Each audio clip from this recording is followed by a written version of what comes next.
तो एक परमाणु से लेकर एक इतने बृहद धरती तक की क्या क्या प्रक्रिया से गुजरी हुई, उसको हम क्रमवत देखा है, विधिवत देखा है, उसको हम आपको बोध करा देते हैं। यह स्थिति मुझ में स्थापित हुई।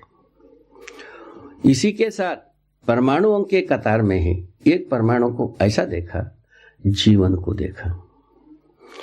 वो जीवन परमाणु मुझ में, आप में, आज पैदा हुआ एक आदमी में, शरीर छोड़ा हुआ जीवन में के स्थिति में ये सब सामान्य रहते हैं। शरीर को छोड़ करके भी जीवन रहता है और शरीर के साथ भी रहता है। शरीर के साथ क्यों रहता है उसको पूछा जाए तो आगे प्रसंगवश मैं बताऊंगा।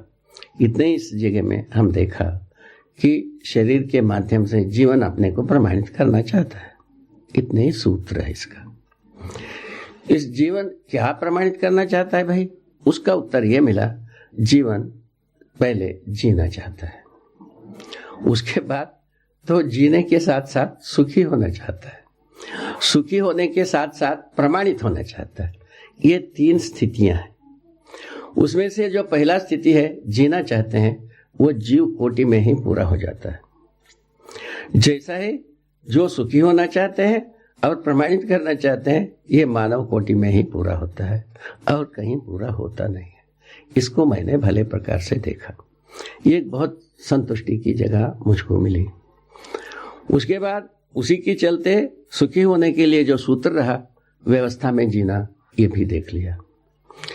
ये जितने भी जड़ संसार है, जिसको हम आज कहते हैं पदार्थावस्था, प्राणावस्था, जितने भी ये खनिज व संसार है, उसका ठोस तरल विरल स्वरूप है।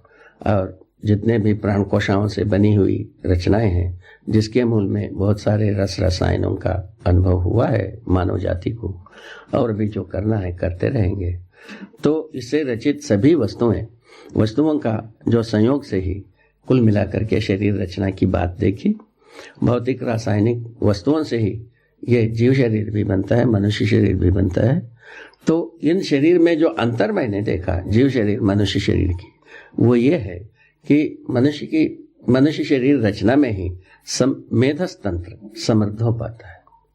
समृद्ध होने का मतलब यह है, जीवन बहुमुखी विधि से अपने को प्रमाणित करने योग्य मेधस तंत्र बना रहता है। इसको मैंने सटीक देखा है। इसमें कोई कोना मुझसे बच करके तो नहीं रहा है। यह सब देखने के बाद मुझको ऐसा लगा, जीव कोटि बिल्कुल अपने में व्याख्यायित है, अपने में परिभाषित है, अपने में व्यवस्थित है। वैसे ही मानव भी अपने में परिभाषित है और व्याख्यायित है, और इस ढंग से जीने पर आदमी को सुखी होना बन जाता है। ये भी हमको पता लगा। इसी के साथ साथ वो भी उत्तर मिल गई, वाकई में मोक्ष क्या है, बंधन क्या है। जिस बात के लिए हम चले थे, उसका उत्तर इसी जगह में मिल गई। कैसे मिल गई भाई? जीवन जो है स्वयं मनुष्य जो है ना, क्या प्रमाणित करना है? पहले बताया, सुख को प्रमाणित करना है। ठीक है, सुख को प्रमाणित करने की जगह में वो क्या होना पड़ता है? समझदार होना पड़ता है। मनुष्य समझ करके वो व्यवस्था को प्रमाणित करेगा और सुख को प्रमाणित करेगा। दूसरे विधि से कर नहीं पाएगा। मैं स्वयं साधना करता रहा, सब लोग कहते रहे, करते भी रहे, बड़ा नियम संयमी, बड़ा सटीक रहता है आदमी, सब उमड़ उमड़ करके हमको देखने आते थे। तो किंतु मैं गवाही कर रहा हूं, हम कोई भी, हमारा मानसिकता में कोई संयम नहीं रहा जब तक हम समाधिस्थ नहीं हुए। तब तक मुझ में कोई संयम नहीं रहा मानसिक रूप में। यह सच्चाई है। जब हम, हमारे में इतनी ही बात रही एक प्रकार से कि हम यदि साधना करना है और कोई उटपुटांग हम नहीं कर सकते। उटपुटांग बात हमारा मन में ना उपजे, ऐसा कोई बात नहीं थी। यदि ये सच्चाई है, मैं जो गुजरा हूं, तब तो इसके आधार पर हम इस दावे के साथ कह सकता हूं, जब तक आदमी समाधिस्थ नहीं होगा तब तक उटपुटांग विचार ना आए, ऐसा कोई कायदा अस्तित्व में नहीं है। इसीलिए जो व्याकुलता की बात, माने मनुष्य स्वयं नहीं चाहता है कोई उटपुटांग बात हो, मन में आवे, ये कोई आदमी नहीं चाहता है। साधना करने वाला तो कोई चाहता ही नहीं है, मेरे अनुसार। मैं भी नहीं चाहता रहा, होता जरूर रहा। यही स्थिति में यही संकट मेरे अनुसार सभी साधकों के सामने गुजरता है। इसी से जो साधक जो है, जब तक सह पाता है सह पाता है, झेल पाता है झेल पाता है, जब झेल नहीं पाता है झेल नहीं पाता है, सह नहीं पाता है सह नहीं पाता है, यही मैं कह सकता हूँ। यही इसका समीक्षा है। अब जब इस मुद्दे का उत्तर मिल गया, क्या चीज बंधन और मोक्ष। बंधन क्या चीज है? मनुष्य जो है ना, समझदार होकर के जीना है, मुख्य बात यह है। तो नासमझी से, नासमझी क्या है? पशु जीवन जैसा जानवर जैसा जीता है, जानवरों के क्रियाकलापों को हम एक मॉडल मान लें, उसी को एक कसौटी मान लें, उसी को एक प्रमाण मान लें, उसके अनुसार यदि हम जीने के लिए प्रवृत्त होते हैं, स्वाभाविक है हमारे लिए तो भ्रम हो गए, क्योंकि हम समझदार होकर के जीना है और नासमझी से जीने के लिए हमको परंपरा मजबूर कर दिया। उसका प्रमाण है कि कामोन्मादी मनोविज्ञान, भोगोन्मादी समाजशास्त्र और लाभोन्मादी अर्थशास्त्र, ये तीनों चीज दुकान सजीवी है। अब इसके बीच में चलता हुआ हर अभिभावक अपने बच्चे को बहुत अच्छा बने, श्रेष्ठ बने, संस्कारी बने, सुंदर बने, सुखद बने, समाधानित हो, ऐसा आशीष करते हैं। मैं समझता हूँ हर अभिभावक किसी न किसी कोने से यही आशीष किया करते हैं। इसको भी हमने देखा है। अब इसका तालमेल कहाँ है? हम जो बच्चों को हम जो सिखाते हैं पढ़ाते हैं उसका, और जो हम आशीष करते हैं उसका तालमेल कहाँ है? ये कहीं दिखा नहीं। तो तब हमको वो जो दूसरा भाग थी राष्ट्रीय चरित्र, संविधान, इसके मुद्दे में उसका भी उत्तर मिल गया। क्या मिल गया भाई? अस्तित्व में हर एक अपने त्वासहित व्यवस्था है, समग्र व्यवस्था में भागीदारी करता है। ये चीज मानव में आने के लिए रास्ता मिल गए, मानव का परिभाषा मिल गई, मानव शुद्धता जागृत मानव का एक परिभाषा मिली, उनका कार्य व्यवहार का स्वरूप मिली। उस कार्य व्यवहार को हम सूत्रित करते हैं, व्याख्यायित करते हैं, यही समाजशास्त्र या संविधान कहलाता है। संविधान का व्याख्या देने पर ही समाजशास्त्र है। मानव का आचरण को बोध कराना ही समाजशास्त्र का मूल वस्तु है। यह हमको समझ में आ गई। इस ढंग से क्या हुआ, दोनों मुद्दे पर हमको उत्तर सहज रूप में मिली कि मानवीय आचार संहिता रूपी संविधान से, संविधान के रूप में राष्ट्रीय चरित्र को हम पहचान सकते हैं। ये विश्वास मुझ में हुई। उसके बाद यदि हम भ्रम मुक्त हो जाएं, भ्रम से, भ्रम का मतलब है जीवों के सदृश ना जिया जाए, मनुष्य के सदृश ही जिया जाए। यही भ्रम से मुक्त होने का मतलब नहीं है, ना कि कोई हिमालय को उधर से इधर नहीं करना है, ना बर्फ को पत्थर नहीं बनाना है, पत्थर को ना पानी बनाने जाना है, ना शाप किसी को देना है, ना किसी को आशीर्वाद देना है, ना चमत्कार करना है, ना सिद्धि दिखाना है। अस्तित्व में ना कोई चमत्कार है, ना कोई सिद्धि है। इसको हम सटीक देखा है। अस्तित्व में कोई सिद्धि नहीं, अस्तित्व में कोई चमत्कार नहीं। अस्तित्व अब शाप और इसके बीच में करहता हुआ आदमी, शाप और अनुग्रह के आशीर्वाद के बीच में करहता हुआ आदमी आज भी करोड़ों करोड़ों करोड़ों है। पहले से है, सभी है, रहा है। तो उसका एक ही उत्तर मिला, जिस क्षण में भी हम जागृति के लिए जिज्ञासु होते हैं, हमारा कदम जागृति की दिशा में एक भी कदम बढ़ती है, उसी मुहूर्त में संपूर्ण शाप, ताप, पाप तीनों ध्वस्त हो जाता है। उसका कोई माने स्थान ही नहीं रह जाता है, उसका कोई भी कलंक भी नहीं रह जाता है। वो कैसे होता है? इसका उत्तर गणितीय विधि से मिला। जैसा गणित को हम 1000 बार गलत किए रहते हैं, ये हर बच्चे करते ही हैं। अब कोई 10 बार करते हैं, कोई 1000 बार करते हैं, गणित को तो गलत करते ही हैं, हर बच्चे करते हैं। जब सही करना आ जाता है वो जीवन भर के लिए सही होती है। गलत करना रहता है वो एक बार जैसा गलती करते हैं, दोबारा वो गलती करते ही नहीं, दूसरे ही करते हैं। उसको भी प्रमाण रूप में हम देख सकते हैं। 1 करोड़ बच्चों के लिए एक गणित का प्रश्न दिया जाए, उत्तर देते हैं तो 1 होता है, गलत होते हैं तो करोड़े होता है, और भी ज्यादा हो सकता है। ऐसा बना रहता है। इसको हर सामान्य व्यक्ति भी इसको सर्वे कर सकते हैं। इस ढंग से हम और एक सूत्र पा गए, हम मानव सही में एक हैं, गलती में अनेक। कितना छोटी सी बात है। इसको तो हर व्यक्ति पाई जा सकता था महाराज, वो किए नहीं, उस वक्त परिश्रम नहीं किए। कैसा परिश्रम नहीं किए, उसका आगे भूमि में आता है। ये जब अस्तित्व को देखा, महिमा संपन्न एक सूत्र हमको मिले। क्या मिली भाई? अस्तित्व में 2 ही प्रजाति की वस्तु है, एक एक के रूप में हम गिन सकते हैं। एक ऐसा बहुत बड़ा राशि है, दूसरा सर्वत्र एक सा फैला हुआ एक वस्तु है। इसको हर व्यक्ति एक क्षण में समझ सकता है। ये वस्तु एक वस्तु के अंदर घुला हुआ, डूबा हुआ, घिरा हुआ, भिगा हुआ देखा गया। एक एक के रूप में जितने भी वस्तु है, इसका नाम प्रकृति कहा जा सकता है, या और कोई नाम रख ले, क्या बुरा है इसमें? कोई भी नाम रख ले। रख करके बस देखने पर ये एक एक के रूप में जितने भी हैं, जड़ चैतन्य वस्तु का मतलब जीव कोटि, मनुष्य कोटि, ये दोनों मिलकर के चैतन्य कोटि। और जो जड़ कोटि का मतलब पदार्थावस्था, प्राणावस्था, जो प्राणकोशाओं से बनने बिगड़ने वाली संसार, और जितने भी खनिज पदार्थों से जो संगठित विघटित होने वाले पदार्थ, ये सब पदार्थावस्था में है। ऐसे वस्तुएं जितने भी हैं, ये इन सभी वस्तुएं व्यापक वस्तु में भिगाई है, घुलाई है, मैंने डुबाई है और घिराई है।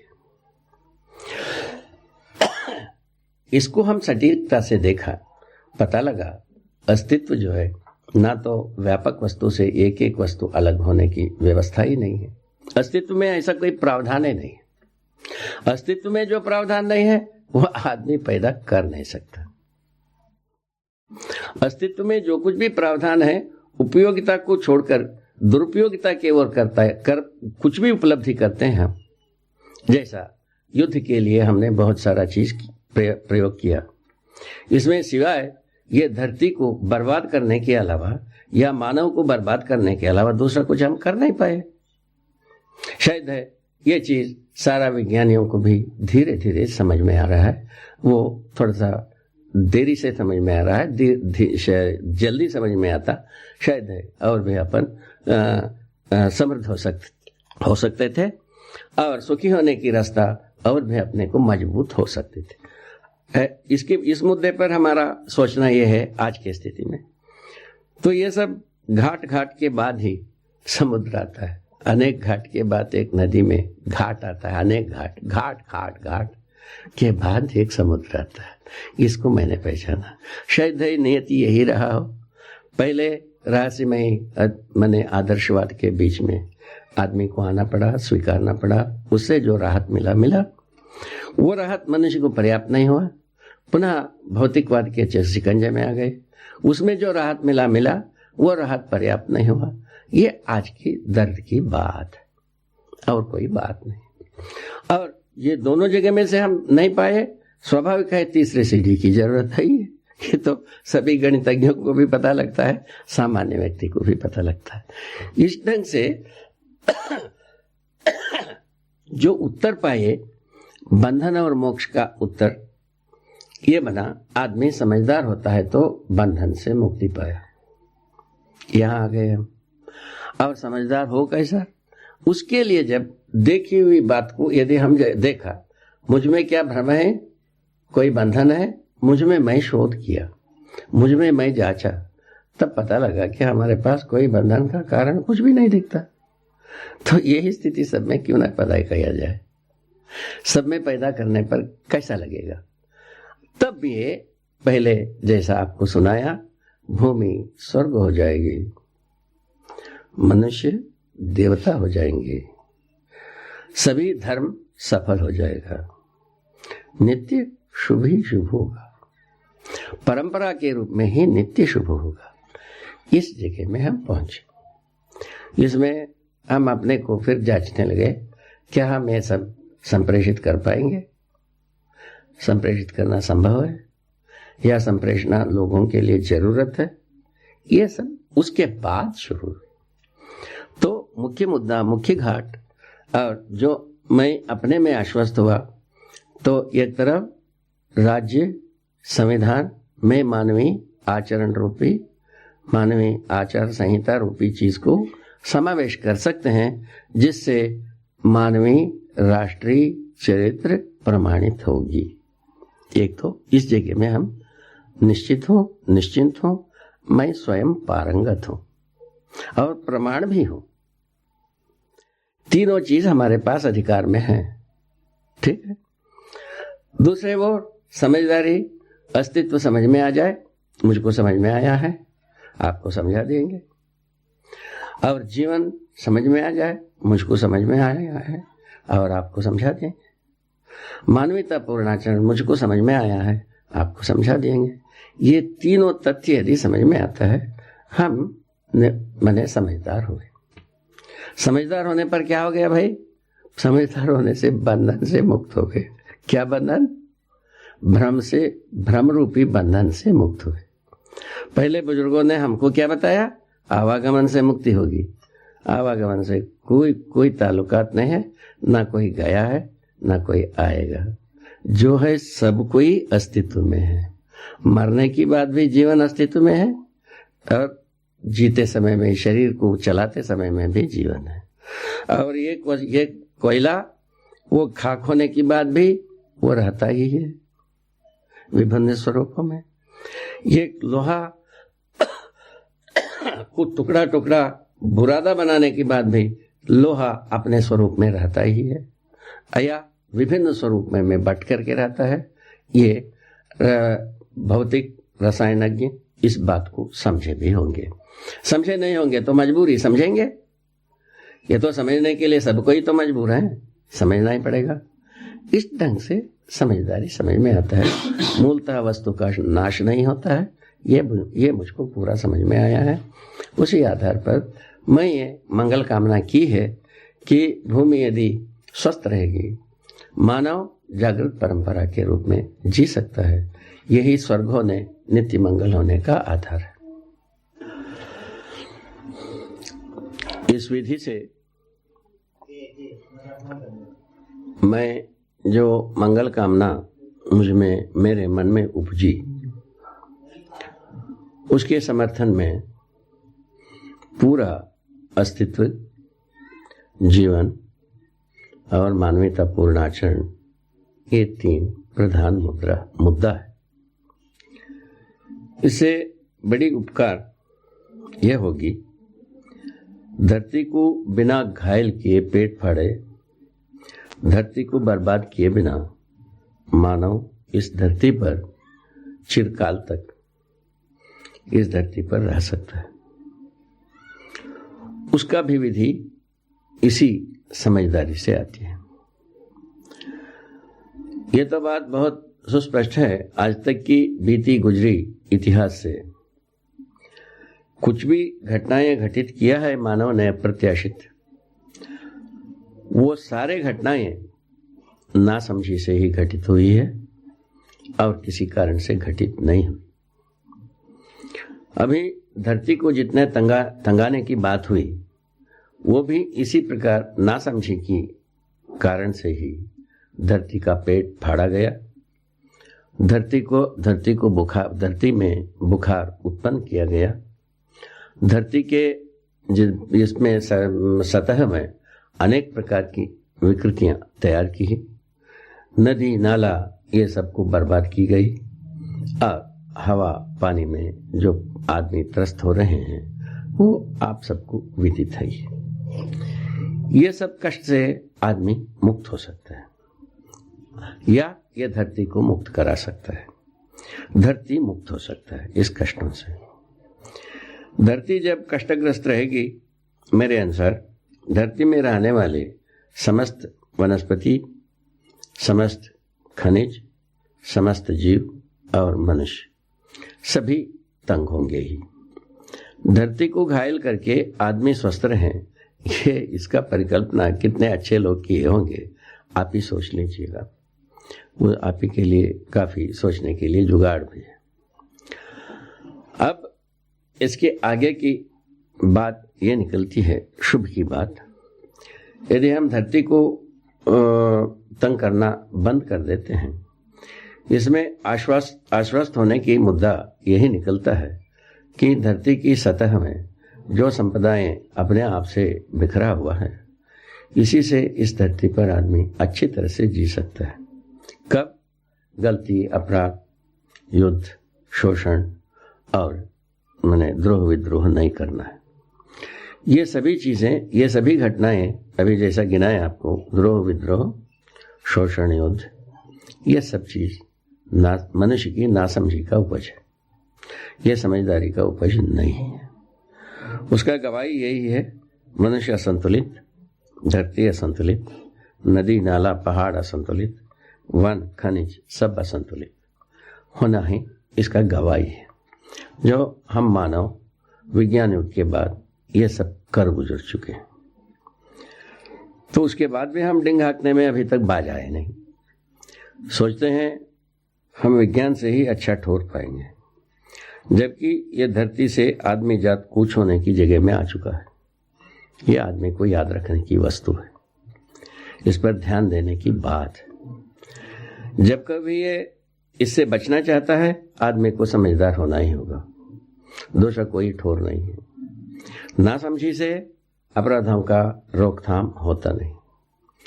चाहे राष्ट्रीय विधि से, राष्ट्र, संविधान, कुछ भी विधि से अपराध करता हो, वो अपराध का मतलब अपराधी। जैसा सहज रूप में अभी धरती के छाती पर जितने भी राष्ट्र कहते हैं, सभी राष्ट्र का अपना एक संविधान होता है। सभी संविधान में 3 महत्वपूर्ण मुद्दा है और एक वचन है। क्या है वह महावाक्य? वो है शक्ति केंद्रित शासन।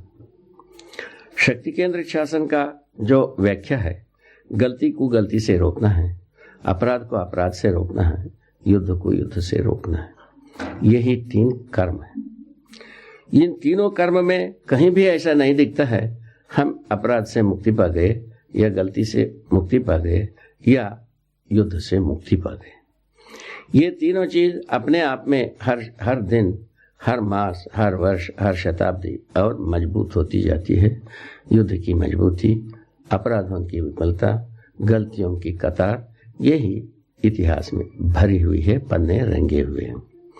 ये गवाही है।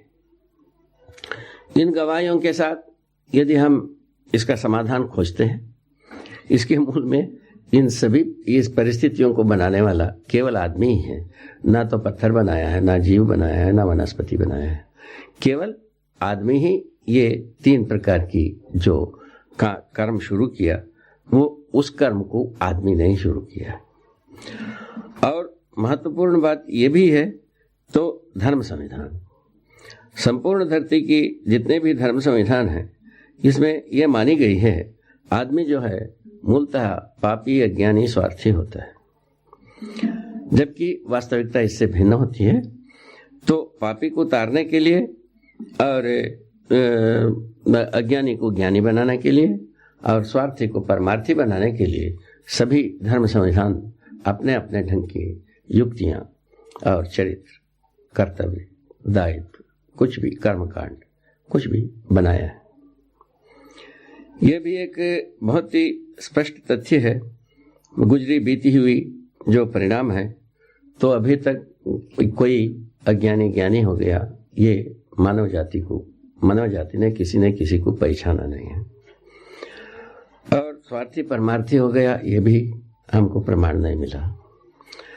और अज्ञानी ज्ञानी हो गया, ये भी नहीं हुआ। और पापी पाप से मुक्त हो गया, ये भी नहीं मिला। मैं आपको इसके पहले कुछ बताया था। समाधि समय पर्यंत तक साधना है। साधना काल में मनुष्य में वैचारिक उद्दोलित होना, वैचारिक रूप में पूर्णतया समाधानित होना बना ही नहीं रहता। क्योंकि समस्या की पीड़ा से तो पीड़ित होकर के समाधि की ओर दौड़ता है। ये बात आपको विदित कराई थी। इस विधि से इससे ज्यादा तो कोई आदमी होता नहीं है। समाधि के लिए प्रयत्न करते तक ही आदमी का ऊंचाई दिखाई पड़ती है। इन ऊंचाई में वैचारिक संतुलन बना रहता है, ऐसा कुछ देखा नहीं गया साधना काल में। साधना काल में मनुष्य को तमाम प्रकार की उटपटांग बात आता ही है। समाधि के बाद वो शमन होता है, ये बात सच है। समाधि के बाद उसके साथ ये भी हो जाती है कि समाधि के पश्चात मनुष्य को कुछ करने की इच्छा होता नहीं और कुछ पाने की इच्छा होता नहीं, कुछ रखने की इच्छा नहीं होती है, तीनों नहीं होती है। ये भी बात देखी गई। उसके बाद आप हमसे पूछेंगे आपको कैसा इच्छा हुआ ये सब चीजें तैयार करने के लिए। मैंने आपको पहले से ही विनय कर चुका हूं। जो मैं जब सोचा वाकई में मुझको समाधि हुआ कि नहीं हुआ है, जब क्योंकि हम मुक्ति के लिए तो हम शुरू किए ही नहीं थे और स्वर्ग जाने के लिए हमारा कोई इच्छा नहीं रहा, तो हम केवल हमारा प्रश्नों का उत्तर पाने के लिए दौड़े थे, वो मिला नहीं। उस स्थिति में मैं अब समाधि हुआ नहीं हुआ इस बात को परिशीलन करने के लिए शुरुआत किया। वो परिशीलन विधि में यह सब चीज सौभाग्य, मानव के पुण्यवश, मानव के भविष्यवश, मानव के माने सर्व शुभवश, सर्व कल्याणवश ये बात निकल के आ गई। ये किताबों से नहीं निकला है, ये बात सच्चाई है। किसी बुजुर्गों ने हमको यदि मार्गदर्शन किया है, आप पुरुषों ने, वो इतने ही हैं। समाधि से ही ये सब का उत्तर मिलेगा। समाधि मुझको हुआ नहीं हुआ इसी को प्रमाणित करने के लिए हमने संयम किया। संयम के बलबूते पर ये तमाम बातें निकल गई जो आपके पास तक पहुंचाने के लिए योग सुयोग बन गए। ये क्यों बना पूछने पर यही मिलता है, ये पहले भी बताया था, ये तरंगवत है सारा समझदारी मानव का। पहले जंगल युग में और शिला युग में, धातु युग में जैसा ही जिया, ये सब इतिहास में लिखी हुई है। जैसा ही राजयुग आया, कपिला युग, ग्राम युग से राजयुग जैसे ही आया, तो काफी लोगों ने राहत पाया, राजा जान माल का रक्षा करेगा, जबकि वो चीज अभी तक हुआ नहीं। जान माल की रक्षा हुआ नहीं है, अमन चैन तो बहुत दूर है। ये दो बात को सोचा गया था। ना तो अमन चैन के बारे में हम आश्वस्त हुए हैं, नहीं ये जो जान माल की रक्षा होती है इसमें भी हम आत्मनिर्भर नहीं हुए। तो हर परिवार, हर समुदाय इसी बात के लिए चिंतित रहता है कैसे जान माल का रक्षा किया जाए और अमन चैन से जिया कैसा जाए।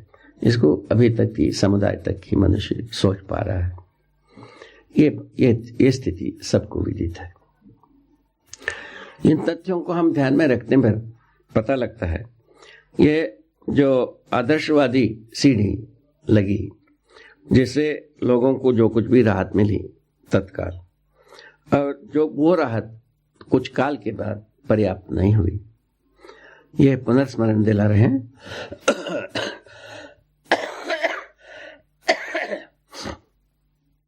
पुनः जब अपर्याप्त हुआ, स्वाभाविक था, पुनः विचार हुई, विचार के रूप में पुनः ये विज्ञानवाद आया, तो तर्क सम्मत विधि से आया। उसमें एक को भी लोगों को स्वीकृत हुई। पहले उपदेशवाद में तर्क का कोई गुंजाइश नहीं थी, करो ना करो बात थी। करो ना करो में ना मानने वाली बात आदमियों को ना पापी, उनको पापी करार देते रहे, उनको जितना प्रताड़ित करना है वो भी करते रहे। वो सब इतिहासों में लिखा है। उसके बाद उससे ये निकला जो आदर्शवाद की जितने भी करो ना करो है वो सामान्य व्यक्तियों के लिए, किसी व्यक्तियों के लिए पर्याप्त नहीं हुआ। इसीलिए उसका विकल्प के लिए कुछ सोचा गया। सोचने पर विज्ञानवाद आ गया। विज्ञानवाद आ गया तो एक दावा किया तर्क संगत विज्ञान, तर्क संगत भौतिकवाद, ऐसा कहा, इसी को विज्ञान कहा गया। तर्क संगत, तर्क के लिए जब आमंत्रण हुई, लोगों में एक राहत मिली, हम कम से कम हमारा मन की बात तो पूछ तो सकते हैं। इस विधि से आदमी उस ओर दौड़ गया। दूसरा, जो हमको जो कुछ भी वैभव मिलना था, सुख मिलना था, वो स्वर्ग में मिलना था, वो यहीं मिलने लग गए, इसीलिए भी दौड़ लिए। इस ढंग से दो विधि से आदमी विज्ञान और विज्ञान की उपलब्धि की ओर दौड़ा। उसको भी खूब चख लिया आदमी, काफी ढंग से। अब बचा कुचा होगा तो चख भी लिएगा। ये चलते मनुष्य को आज ये पता लग गई, विज्ञान की उपलब्धियां मनुष्य के लिए पर्याप्त नहीं है। इस पर्याप्त नहीं है, ये सो झंझट फंसी, और उससे कैसा उभरा जाए। अभी तो आदमी झूलता ही रहता है, एक विरक्ति की ही बात करते हैं, भक्ति की ही बात करते हैं, दूसरे ओर संग्रह सुविधा की ही बात करते हैं। संग्रह सुविधा से जब त्रस्त होते हैं, भक्ति विरक्ति की ओर हम दौड़ते हैं। भक्ति विरक्ति से जब पैर ठंडा हो जाता है तो संग्रह सुविधा की ओर दौड़ लेते हैं। इस प्रकार से हम अपने हाथ पैर गर्म करने के लिए ये झूले में झूलते ही रह जाते हैं, और दोनों सुनने में अच्छा ही लगता है। जो अच्छा लगना अच्छा होने में कितना दूर है, अब हर व्यक्ति अपने में सोच सकता है। अच्छा लगने मात्र से अच्छा होता नहीं है, ठीक है। जैसा ठंडा पानी पीने से अच्छा लगता है, ठंडा पानी पीने से अच्छा होना है, ऐसा कोई नियम नहीं है। ठंडा पानी से आदमी को रोग हो सकता है, खांसी हो सकता है, जुकाम हो सकता है, जैसा मैं खांसता हूं कभी कभी, ये सब बातें हो सकता है। तो उसके बावजूद भी आदमी को ठंडा पानी अच्छा लगता है, किसी किसी को, किसी किसी को ठंडा पानी अच्छा लगवे नहीं करता है। अब क्या करें? ठंडा पानी के अच्छा लगना कोई सार्वभौम नहीं हुआ, ठंडा पानी का अच्छा ना लगना भी कोई सार्वभौम नहीं हुआ। दोनों स्थितियों में पानी के आधार पर अच्छा हो गया, ये निर्धारण करना, निश्चय करना और उसके ऊपर आदमी को भरोसा दिलाना, ये कभी बनने वाला नहीं है। जब जैसा चाहता है वैसा पिएगा भाई, जब अच्छा लगता है, जब जो अच्छा लगता है वही खाएगा, वही पिएगा, यही हम पहुंचते हैं। इस ढंग से हम एक अस्थिरता, अनिश्चयता की ओर चले जाते हैं। विज्ञानवादियों ने इस बात को अपनाया है। तो केवल खाना पीना ही नहीं भाई, जो कुछ भी आप देखते हो सब अनिश्चय, अस्थिर है, वो ऐसा बताने के लिए अपना तर्क जोड़े। उसी की पुष्टि के लिए सब कुछ किया। अंततोगत्वा त्राण प्राण, विज्ञान का त्राण प्राण मनुष्य को एक यंत्र के रूप में व्याख्यात करने की कोशिश की, वो अभी तक सफल नहीं हो पाया। वही विज्ञानी जिसको यंत्र के रूप में व्याख्यात करता है, वो स्वयं उससे संतुष्ट रहता नहीं है, तो बाकी लोगों को व्याख्यात करके बताना ही चाहते हैं। ये आज की एक बहुत बड़ी भारी मुद्दा मानी जाती है। मनुष्य को यांत्रिक विधि को बिल्कुल पूरा समझना चाहिए, तो तभी आदमी जो है व्यवहार में स्पीड, विचार में स्पीड, कार्यों में स्पीड, सब में पा पाता है, ऐसा सोचते हैं। जब भी आदमी उस सीमा में आता नहीं, तो संवेदनशीलता, यांत्रिकता, इन दोनों के पक्ष में से विज्ञान के अनुसार यांत्रिकता सटीक है। इसमें इसको आदमी समझ सकता है, झेल सकता है। संवेदनशीलता को ना समझ सकता है, झेल नहीं सकता है। जो आदर्शवादियों ने संवेदनशीलता की वकालत की थी, वह वकालत करते हुए में भी वो जो दूरियां थी, जो वो समझ सकता है, ये समझ नहीं सकता है, ये झंझट थी, वो बरकरार रहे। इसीलिए एक के बाद एक समस्याएं जकड़ते गए। हम समस्याओं के कगार में ही, माने कतार में ही पैदा होते हैं, समुद्र में ही शरीर यात्रा शुरू करते हैं, वही समस्या के सागर में ही पुनः शरीर यात्रा को समाप्त करते हैं। कुल मिलाकर के इस ढंग से हमारा स्थिति बनी। अभी जो मानव जाति के, मानव कुल के सम्मुख मैं जो एक प्रस्ताव रख रहा हूं, ये मानव कुल का ही पुण्य है, ऐसा पहला मेरा स्वीकृति है। हमारा व्यक्तिगत रूप में हम जो कुछ भी परिश्रम किए, उसका हम मूल्यांकन करता हूं, वो इतने बड़े फल के योग्य नहीं है। हम जितना परिश्रम किया, वो परिश्रम का यदि मापदंड तय किया जाए, मैं अपने में तो करता ही हूं, जितना परिश्रम किया उतने में जो हम फल पा गए, वो फल जो है इतना फल के योग्य नहीं है, इतना बड़ा फल के योग्य नहीं।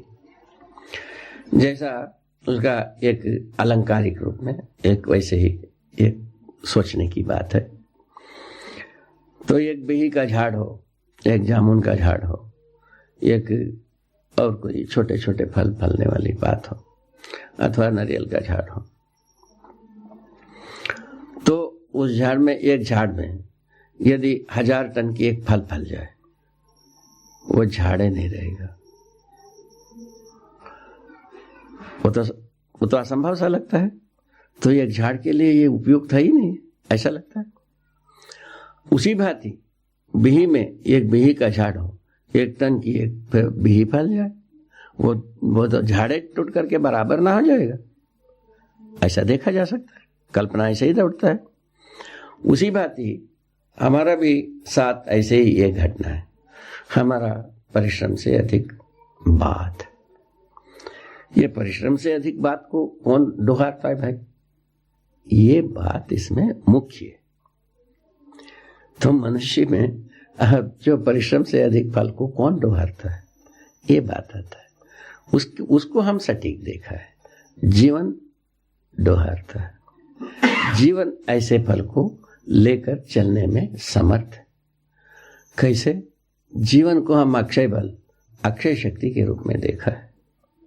आपको अभी अध्ययन कराते हैं, आपको समझाते हैं, आप जिज्ञासु हो तो आप समझ भी सकते हैं, ये भी सच्चाई है। आपको जरूरत नहीं पड़ा है, आप समझेंगे नहीं, ये भी सच्चाई है। आपको जरूरत हो गई है, आप समझेंगे। मेरा विश्वास है आपको जरूरत है। यहां हम आते हैं। इसका मतलब बेसमझा, जीवन एक ऐसा वस्तु है जो कि शरीर से जो कुछ भी काम करता है, शरीर की आवश्यकता से अधिक हो ही जाता है। यह सहज प्रक्रिया है। इन सहज प्रक्रिया को भी देखा हूं, इसी आधार पर वो जीवन को भी देखा हूं, जीवन और शरीर के संयुक्त रूप में मनुष्य को देखा हूं। अभी तक हमारे सम्मुख क्या समस्या थी? हम अध्यवसायिक विधि से जीवन बोधन कराने में असमर्थ रहे, अस्तित्व बोध कराने में असमर्थ रहे। जो कुछ भी विज्ञान ने अस्तित्व को बोध कराने गया, वो अंततोगत्वा अस्तित्व को एक अनिश्चयता की कगार में मानते हुए अपने ढंग, अपने अर्थ को, वही संघर्ष के अर्थ को जो अभी पहले बताया, कामोन्माद, भोगोन्माद और लाभोन्माद के अर्थ में संघर्ष करने के लिए, अपने हविसों को पूरा करने के लिए वो अपना व्याख्याएं देते रहे। हम उसको स्वीकारते रहे। स्वीकार करके हम जब उसके द्वारा गुजरते, वो हमारे लिए तृप्ति का आधार नहीं बना। इस ढंग से हम अंतर्विरोधी होकर के जीते रहे। अभी जो प्रस्ताव आपके सम्मुख प्रस्तुत हो रही है, इसकी एक ही बात है। क्या बात है? हमको समझना ही है, हमारा जैसा आपको भी समझना है। मैं जांचता हूं अपने में, वैसे ही आपको भी जांचना है।